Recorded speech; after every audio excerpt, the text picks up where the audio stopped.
Gopi Chandra Girivaradhari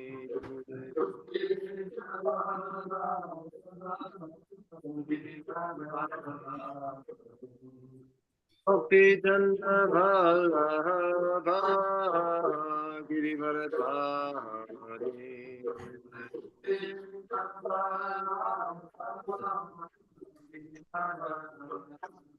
Yashodanandana Prajajana Randhana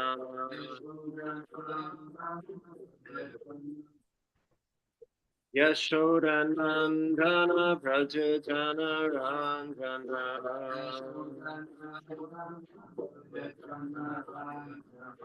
Jamuna Tira Vanatari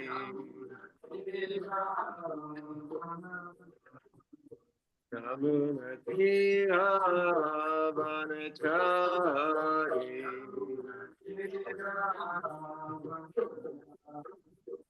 Jaya Radha Madhava Kunda Bihari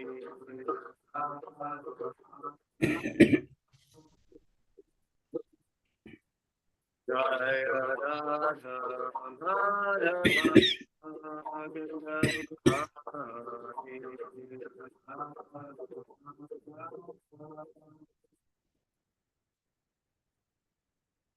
Gopi Chandra Ballabha Girivaradhari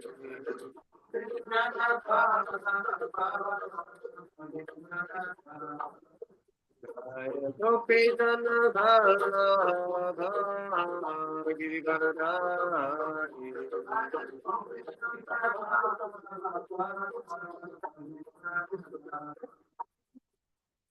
कि थोड़ी तो झूठ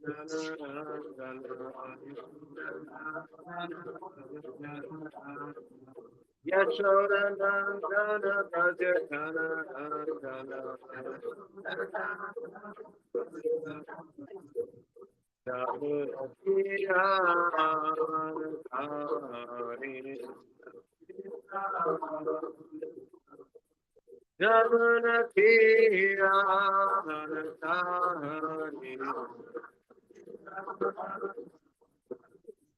Hare Krishna, Krishna Krishna, Hare Hare, Hare Rama, Hare Rama, Rama Rama, Hare Hare.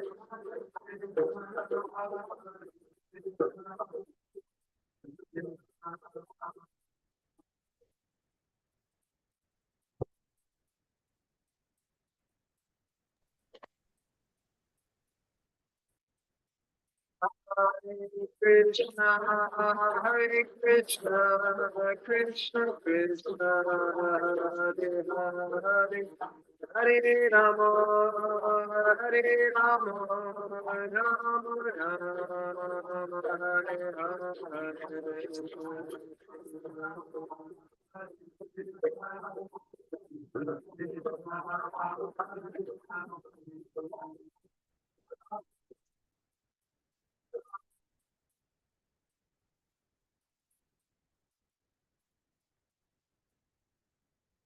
Ram Vishnupad Paramahansa Parivrajikacharya Ashtottara Shatta Sri Srimad His Divine Grace A.C. Bhaktivedanta Swami Maharaj Srila Prabhupada Ki Jai.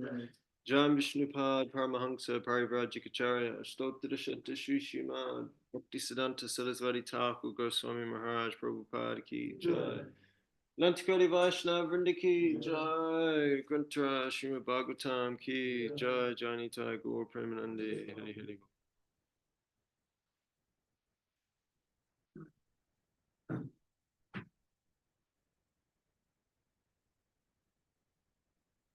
So, reading from Srila Prabhupada Lilamrita, chapter 31, A Threat Against ISKCON. Boston, December 21st, 1969. More than 100 of Prabhupada's disciples and followers are in the lobby of the international terminal of Boston's Logan Airport. Kirtanananda Swami has come from New Vrindavan with a truckload of devotees. The devotees from New York are here with a large banner. And this is what the banner says. New York ISKCON welcomes Srila Prabhupada.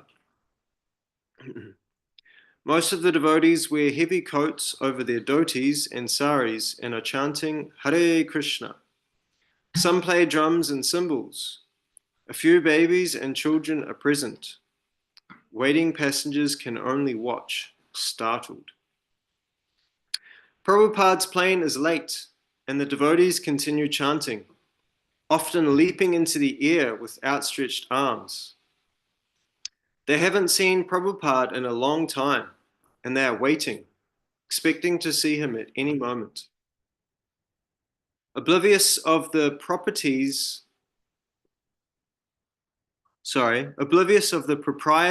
of being in public, the devotees chant emotionally, building almost to uncontrolled ecstasy. The state police step in to tell the biggest devotee, Brahmananda, cool it. The chanting falls away to a murmur of japa, Hare Krishna, Krishna Krishna, Hare Hare, Hare Rama, Rama Rama, Hare Hare. The plane from London arrives. The devotees are unable to see the passengers entering in the glassed-in immigration and customs area because the bottom 6 feet of the glass wall is painted black. Straining to see over the top, the devotees press forward, chanting, feverish, some almost hysterical. Suddenly they see Prabhupada's raised hand with bead bag on the other side of the wall. They can see only his raised hand and bead bag. They go wild. Srila Prabhupada ki. Om Namo Bhagavate Vasudevaya. Om Namo Bhagavate Vasudevaya. Om Namo Bhagavate Vasudevaya.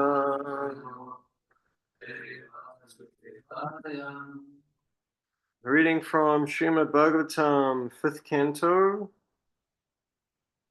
chapter number 7. And today we're reading text 6. So it's first verse, so I'll just read it and then we can do the word for word. Sampracharatsu nana yageshu virachitanga kriyesh vapurvang yat tat kriya phalang dharmakyang pare brahmani yagya purushe sarva devata linganam mantranam arta niyama kataya sakshat kartari para devatayang bhagavati va sudeva eva bhavayamana atma naipunya mridita kashayo havish vadvaryubir griyamaneshu sayajamano Yagyabajo devangs tan purushavaya vesh vabayad yayat. Word for word, sampracharastu, when beginning to perform, nana yageshu, various kinds of sacrifice, virachita anga kriyeshu, in which the supplementary rites were performed, apurvam, remote, yat, whatever, tat, that, kriya phalam, the result of such sacrifice, dharma akyam, by the name of religion, pare, unto the transcendence, brahmani, the supreme lord, yagya purushe, the enjoyer of all sacrifices, sarva devata linganam, which manifest all the demigods, mantranam, of the Vedic hymns, arta niyama kataya, due to being the controller of the objects, sakshat katari, directly the performer, paradevatayam, the origin of all demigods. Bhagavati, the Supreme Personality of Godhead, Vasudeve, unto Krishna. Eva, certainly. Bhavayamana, always thinking. Atma Naipunya Mridita Kashaya, freed from all lust and anger by his expertise in such thinking. Havishu, the ingredients to be offered in the sacrifice. Advar Yubi, when the priests expert in the sacrifices mentioned in the Atharva Veda. Griyamaneshu, taking. Sa, Maharaj Bharat. Yajamana, the sacrificer. Yagyabhaja, the recipients of the results of sacrifice. Devan, all the demigods. Tan, them. Purusha avayaveshu, as different parts and limbs of the body of the Supreme Personality of Godhead, Govinda. Abhyadhayayat, he thought. Translation. After performing the preliminaries of various sacrifices, Maharaj Bharat offered the results in the name of religion to the Supreme Personality of Godhead, Vasudeva. In other words, he performed all the yagyas for the satisfaction of Lord Vasudeva, Krishna.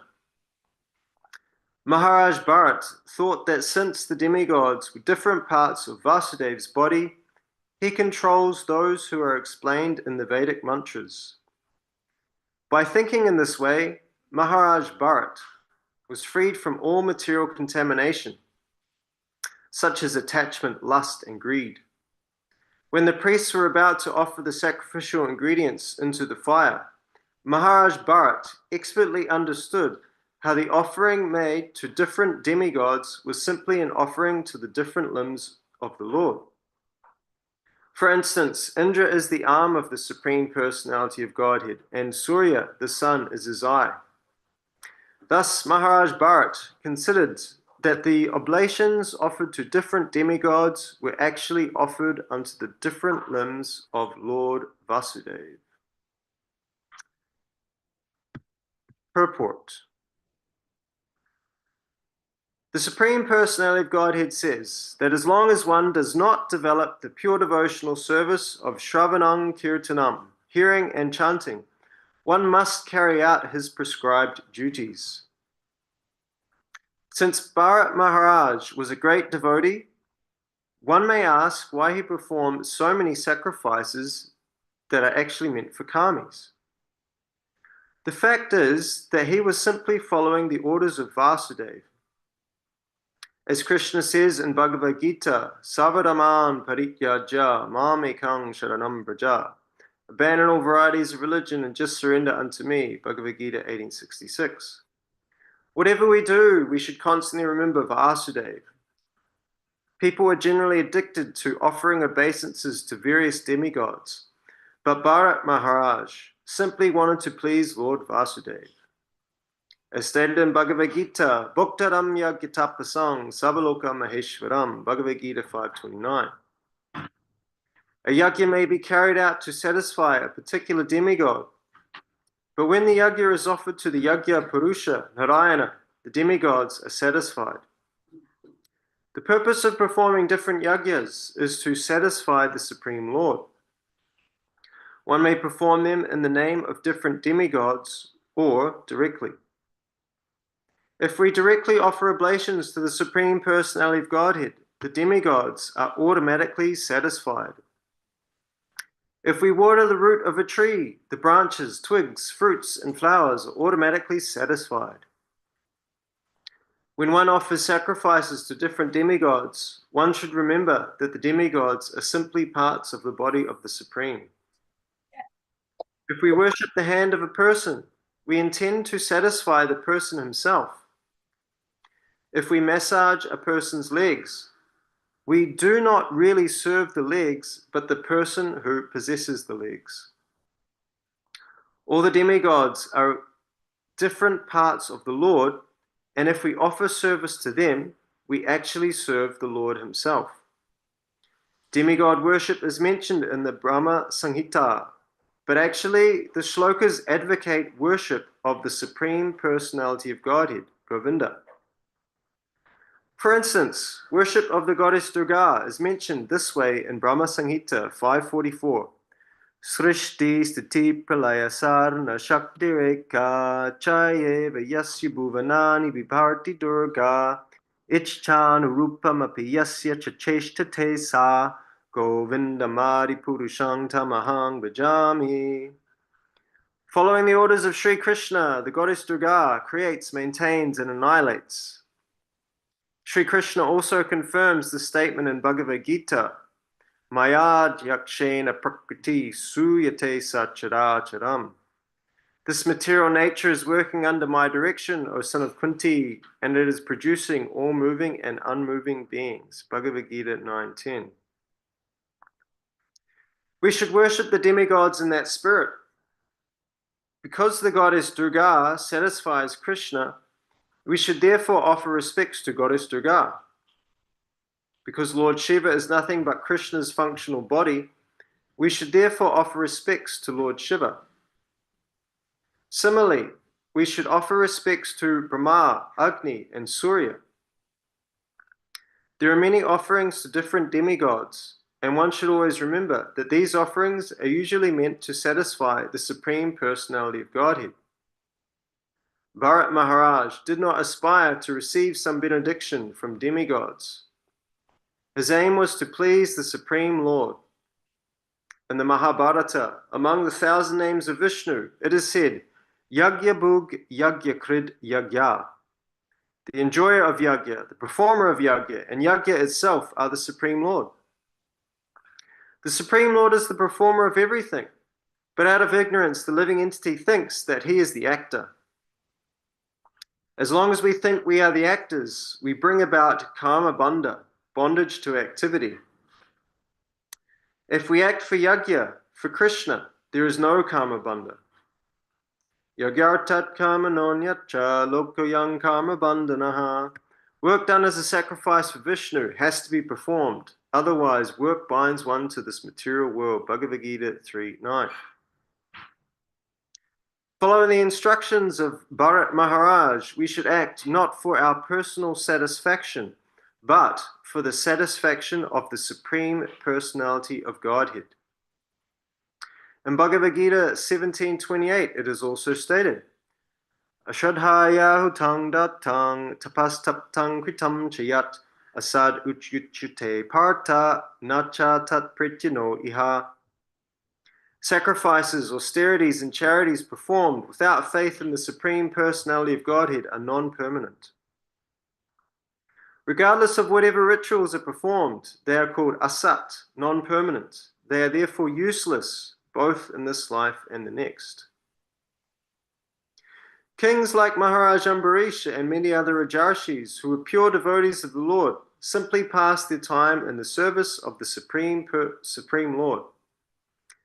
When a pure devotee executes some service through the agency of another person, he should not be criticized, for his activities are meant for the satisfaction of the Supreme Lord.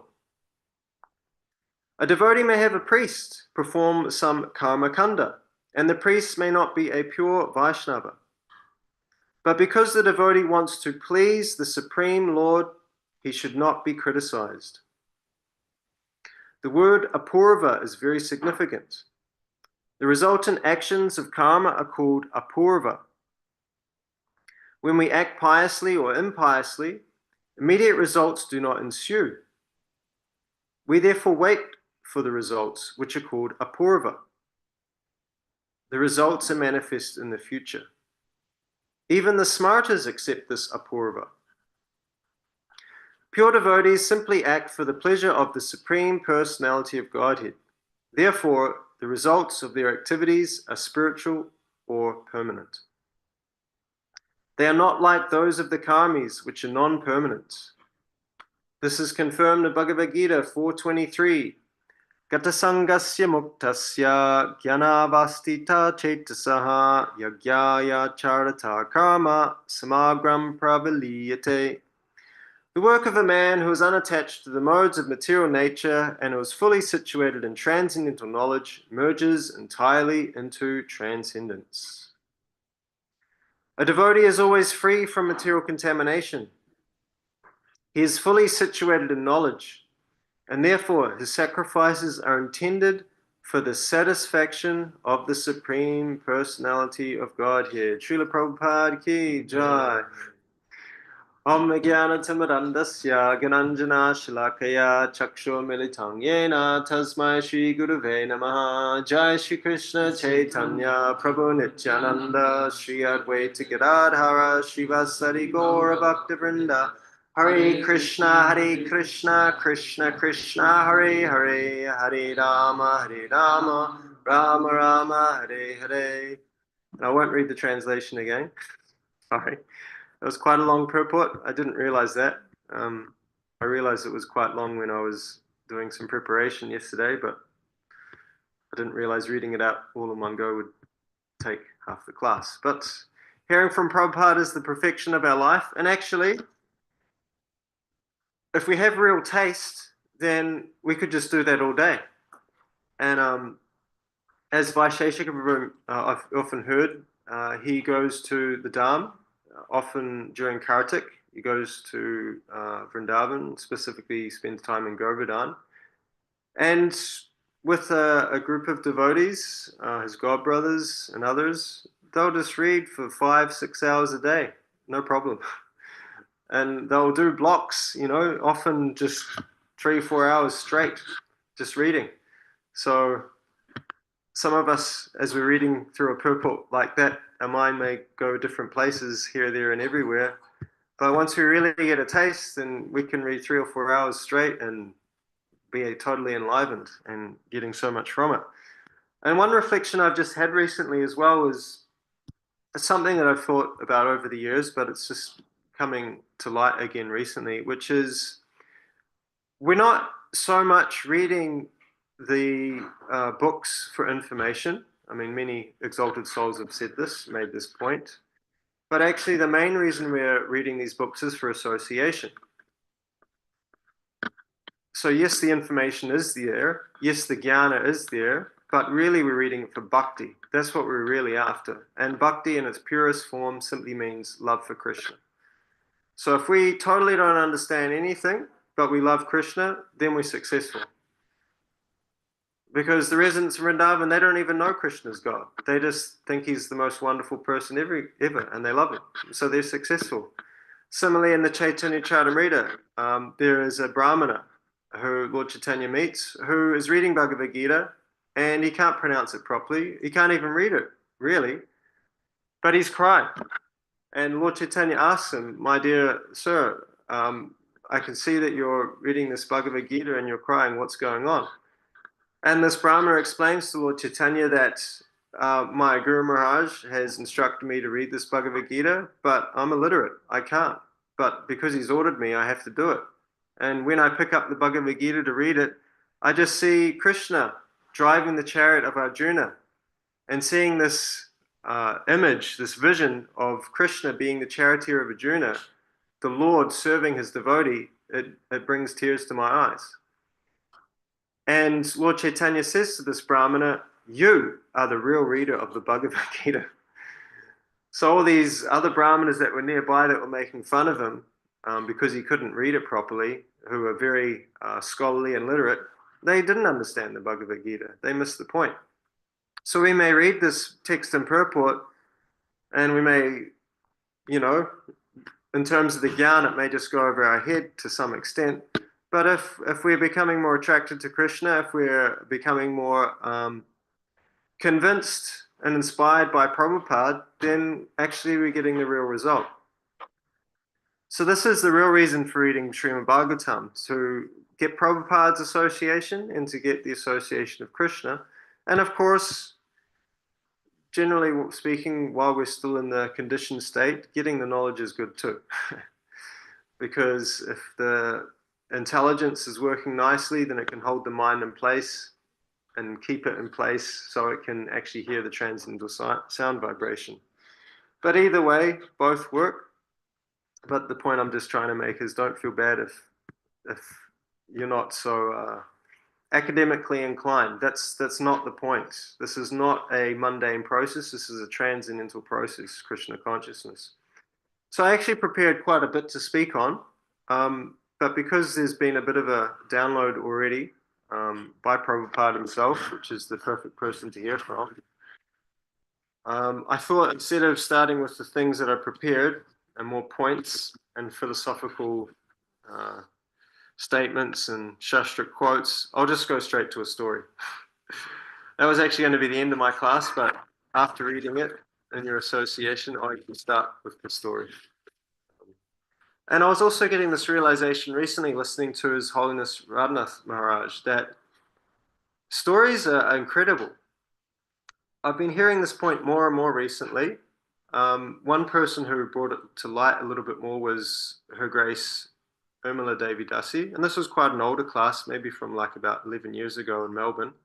And I just happened to stumble upon it. And it was about teaching children how to raise children in Krishna consciousness. And there was about 3 or 4 main points she made.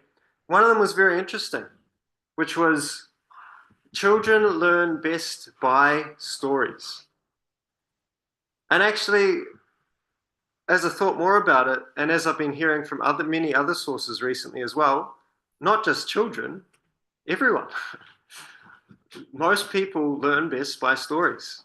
There was one mundane expert in speech, and he said the top 3 ways to start a speech are, number 3 is an interesting fact or statement. Something like, what was the one he used? I'll try to remember. There's something like, the sun is heating the water and it's generating the clouds, and some interesting scientific fact that nobody really knows and was quite interesting. So immediately it grabs your attention. So I can't remember the exact example, but it was definitely interesting. The second, and at number 2, the best way to start a speech was a question that's on everyone's minds. For example, why am I here? Who am I? Why am I suffering the threefold miseries? Why is my mind so noisy? Or something like that. Some question that's on everyone's mind, something that's relevant. Starting it with a question and asking all those questions and bringing that up. So that is number 2. But number 1, the best way to start a speech and to grab everyone's attention is actually a story. Something that's personal, especially if you can tell a personal story that's relatable to everyone, because obviously if it's your own personal story, your heart will be fully invested in it. But yes, we learn best from stories. Ramayana is a story. Mahabharata is a story. Great epics from India. And they teach so many things in the form of a story. And similarly, Srimad Bhagavatam is also kind of like a story. It's a multifaceted story. It's mainly about Parikshit Maharaj, but he goes all over the universe hearing many different tales, with Shukadeva Goswami speaking them. So the story I'd like to tell today is from His Holiness Radhanath Maharaj. And it's quite interesting because in the Bhagavatam, in the 10th canto specifically, we hear many of Krishna's pastimes. And very interestingly, because just in our ashram, we happen to have gone through, we're going through the 10th canto at the moment, first part, so Krishna's childhood pastimes. And very interestingly, the pastime of the lady who's selling fruit in Vrindavan, the Aborigine lady who comes and gives some fruits in Vrindavan, and Krishna comes along and takes them, and then her basket ends up getting filled with jewels. That pastime in the 10th canto of the Srimad Bhagavatam is only 2 shlokas. I think maybe Prabhupada elaborates on it a bit more in Krishna book. I'm not too sure, I can't remember off the top of my head, but it definitely, I always remember that pastime. There's a picture of it in Krishna book as well, the picture, but it's actually in the 10th canto, it's just 2 shlokas. So recently I shared a story about this pastime retold by His Holiness Swayam Bhagavan Keshav Maharaj. And I'm not too sure which acharyas he was quoting from, but I retold that story. But interestingly enough, I heard Ranath Maharaj begin to retell this story again recently, and I thought he was going to tell the same one that I heard from S.B. Keshav Maharaj. But he didn't. It was completely different.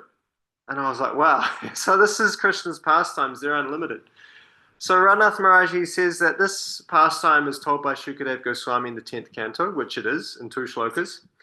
And this version that he retold, which I will repeat here, is from Jiva Goswami.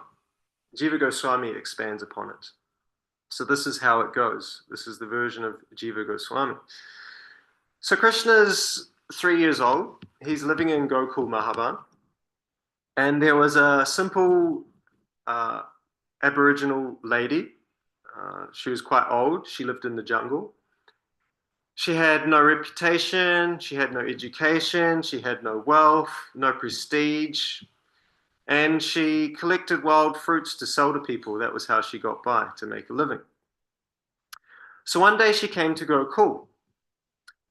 And she was calling out, if anyone wants fruits, please come. I am selling. I am selling. And nobody came. But Krishna heard her. And Krishna ran up to her and he said, I want some. Please, please give me some fruits. And Krishna actually sincerely wanted to buy them. He saw his mother, Mother Yashoda, barter with grains. And so he thought, I'll do the same thing.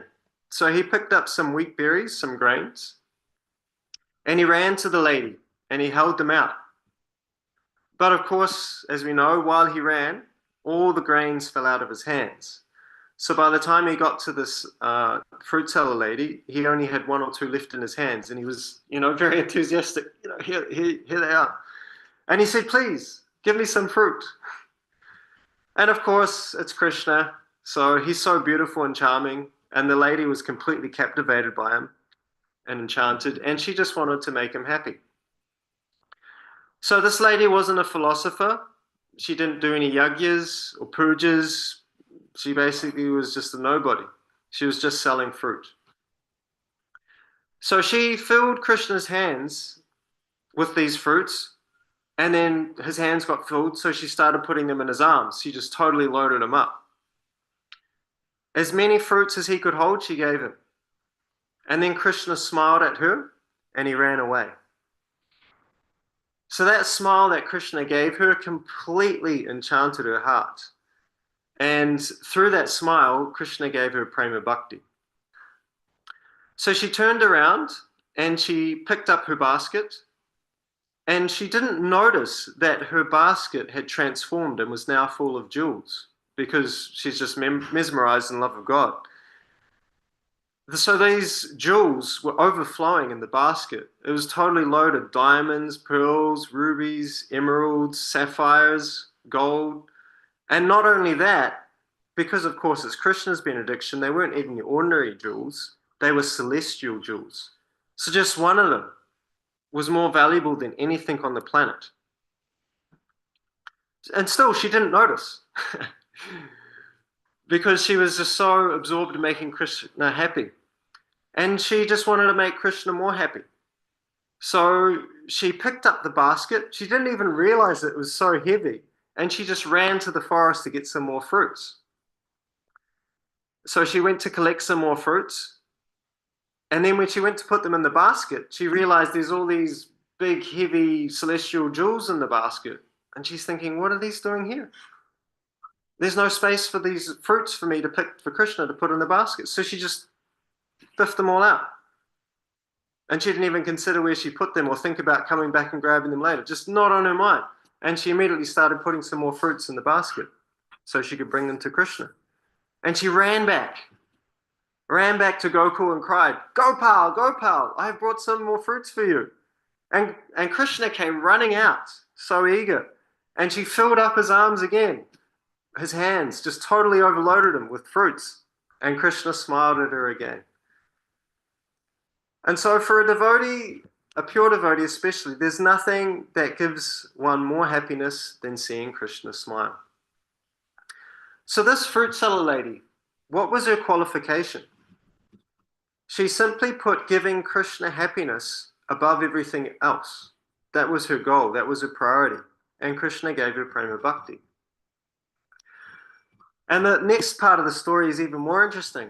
Is that Krishna, he values his devotees so much that he ran back to his house with all these fruits. And so now he has two separate piles of these fruits that he's got from this lady. And he told Mother Yashoda, Mom, Mata, I want to give all these fruits to the Brajabasis. And she said to him, all the Brajabasis? Because, there's just a couple of piles of fruits there. How are you going to feed all the Brajabasis? So she was saying to Krishna, there's only some fruits. Like, okay, I mean, we can call them, but, I don't think we're going to be able to spread these fruits very far. Anyway, so Krishna went out and he called all the Vrajavasis. And of course, everyone in Gokul loves Krishna, so the whole of Vrindavan came to Krishna's house. They all came, somehow they all fed in there. And Krishna gave Mother Yashoda a fruit to give to one of the Brajavasis. And Yashoda Mata would give that fruit to one of the Brajavasis. And so the amazing thing is, there was only a small pile of fruit, only two small piles. But however many came, thousands and thousands of residents came, Krishna always had another fruit to give to Mother Yashoda, to give to the Brajavasis. So this is so meaningful.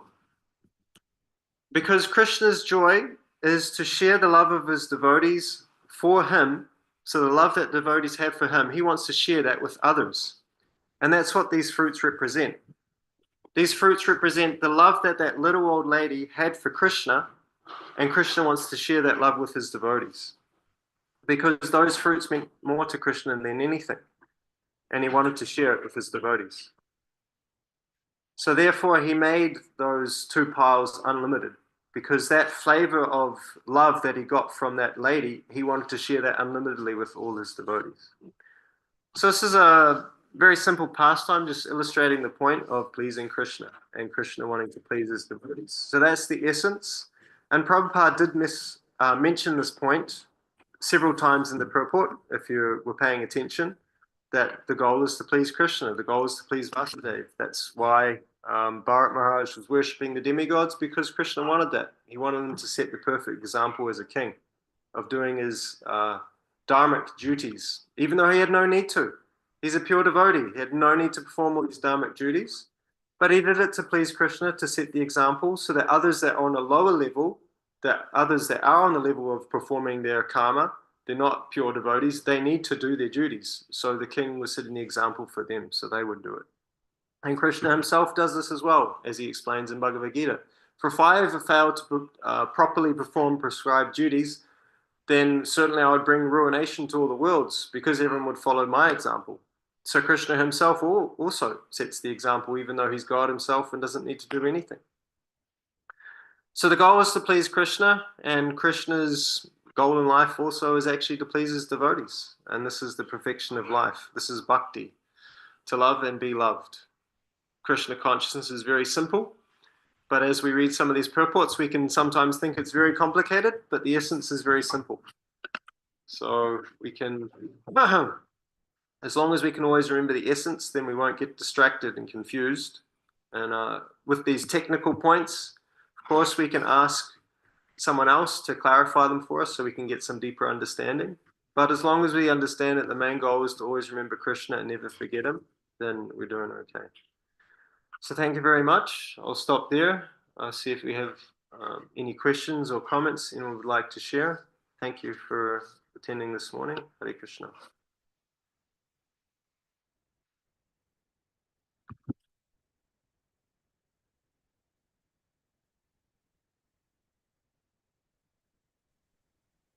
Hare Krishna Prabhu, Dandavat Pranam, Hare Krishna.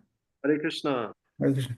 Prabhu, thank you very much for the very nice class, and particularly at the end of the class, what you have told, to summarize the things. Krishna consciousness is very easy, but at the same time very difficult. Easy for those who have who are free from envy and self-pride, which in the material world everyone tries to acquire. But it is very simple for those who have abandoned this, who are free from the attachment from these two things, but have love for Krishna. When one have love for Krishna, these things automatically get automatically detached. So, and when love for God is manifested in the mind of a devotee, he thinks he considers the material opulence as useless.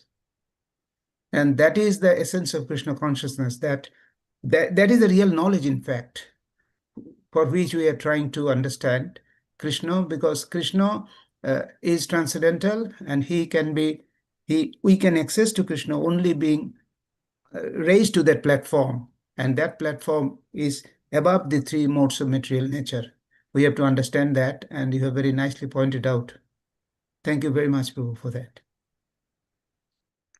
Hare Krishna, thank you for summarizing very nicely, for your encouraging words. Yeah, the essence of Krishna consciousness is simple, but for those with the philosophical mind especially, we have so many books, as Prabhupada would always say, but chanting, dancing, and feasting, very simple process. So we're very fortunate in this age of Kali, we have something so simple. A number of times where I'm thinking, yeah, I've read these books so many times, but it's not about getting information. It's just trying to convince me to chant Hare Krishna with attention, basically. That's the goal of reading all the books. Just so when you chant Krishna, you'll actually be present and actually enjoy the fact that you're chanting Krishna's names and be pleased to do so. So so it is a very simple process, but the material world's a complicated place. So sometimes we need a bit of heavy philosophy to wake us up. Yes, Prabhu, it has also, Krishna has told in 4.9 Bhagavad Gita, Janma Kanma Cha Me Divyam. So understand the Lord's activities is transcendental. It is not material. That is the essence of that. And Jiva Goswami in his Krishna Sandarbha has also mentioned that that unless one understand the extraordinary power of the Lord, he is not understanding anything. We should not consider Lord from the material platform, and that is unfortunately all the people tries to do in the material world. They try to understand from the material platform, but we have to understand Krishna is the source of everything, and his activities are transcendental, not material. Once who understand it, that is the goal of our love for Krishna, and he'll have love for Krishna automatically. Hare Krishna. Hare Krishna. Thank you. Anyone else have anything they'd like to say?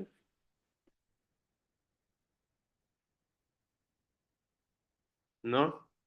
Okay, thank you very much for attending this morning's class. Thank you for your association. Grantaraj Srimad Bhagavatam ki jai, Prabhupada ki jai, Gaur Bhakta Vrinda ki jai, Anita Gaur Premanande Devo, Trubhas cha, Kripas Sindhu Bhyevacha, Patitnam Bhavanebhyo Vaishnavebhyo.